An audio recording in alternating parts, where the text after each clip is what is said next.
चित्रगुप्त महाराज क्या देख रहे हैं कि सामने से वृषभ ध्वज वृषभ पर चढ़कर नंदी पर चढ़कर मेरे देव अधिदेव महादेव सामने से आ रहे थे। चित्रगुप्त महाराज पहचान गए कि जरूर इसकी धर्म पत्नी का पुण्य इसके खाते में, धर्म पत्नी का पुण्य इसके खाते में आया है। जैसे ही देवाधिदेव महादेव सामने आए, राजा कर्ण ने हाथ जोड़ा।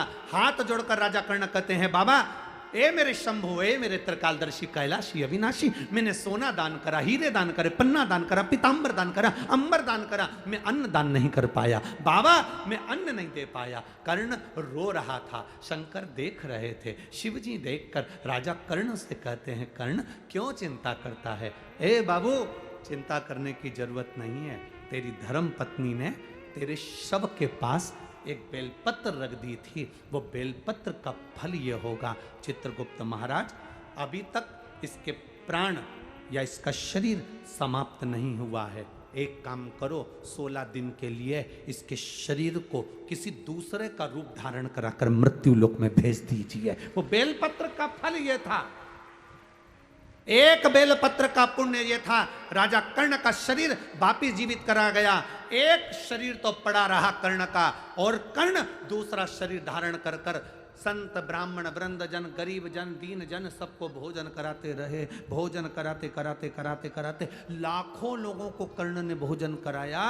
देव अधिदेव महादेव देखकर मुस्कुरा रहे थे कि कर्ण भोजन कराते कराते तिलक लगा रहे थे, और तिलक लगाकर गिन रहे थे। एक ब्राह्मण को भोजन कराया, 2 ब्राह्मण को भोजन कराया, 3 ब्राह्मण को भोजन कराया, 4 ब्राह्मण को भोजन कराया, 5 ब्राह्मण को भोजन कराया, 5 संतों को भोजन कराया, 5 गरीब दीन को भोजन कराया। देव अधिदेव महादेव ने डमरू का नाद करा। डमरू का नाद कर कर बाबा जी ने कहा, अरे कर्ण अगर तिलक लगाएगा तो एक ब्राह्मण की गिनती में केवल एक ब्राह्मण आएगा। श्राद्ध पक्ष के अंदर अगर तू ब्राह्मण को भोजन करा रहा है तो तिलक लगाने की जरूरत नहीं, तो एक ब्राह्मण को भोजन कराएगा और बिना तिलक के दक्षिणा देगा तो 1000 ब्राह्मण का फल प्राप्त कर लेगा।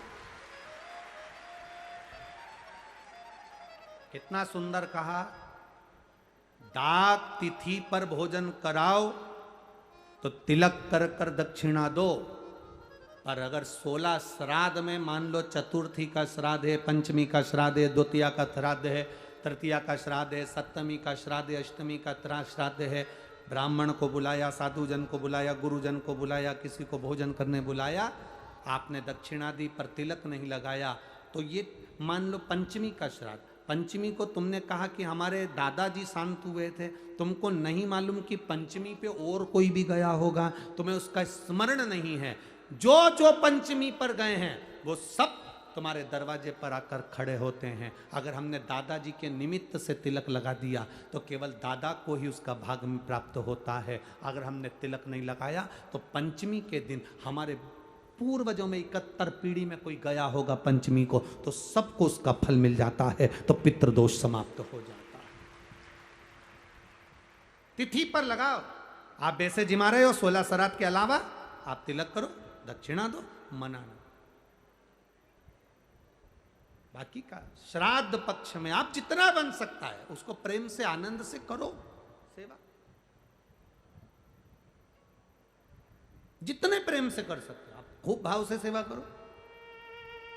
एक बेलपत्र का फल यह हुआ कि कर्ण का शरीर 16 दिन के लिए वापस दिया गया। 16 दिन राजा कर्ण ने भोजन कराया, खूब भोजन कराया, खूब अन्न का दान दिया। आखिरी में जब कर्ण के प्राण छूटे, अंतिम संस्कार की जब घड़ी आई, बेलपत्र का फल ये था कि राजा कर्ण का अंतिम संस्कार करने की जरूरत नहीं पड़ी। देव अधिदेव महादेव की दृष्टि पड़ी, राजा कर्ण का शरीर और उसकी आत्मा सूर्य देवता में विलीन हो गई। ये कर्ण का एक आनंद।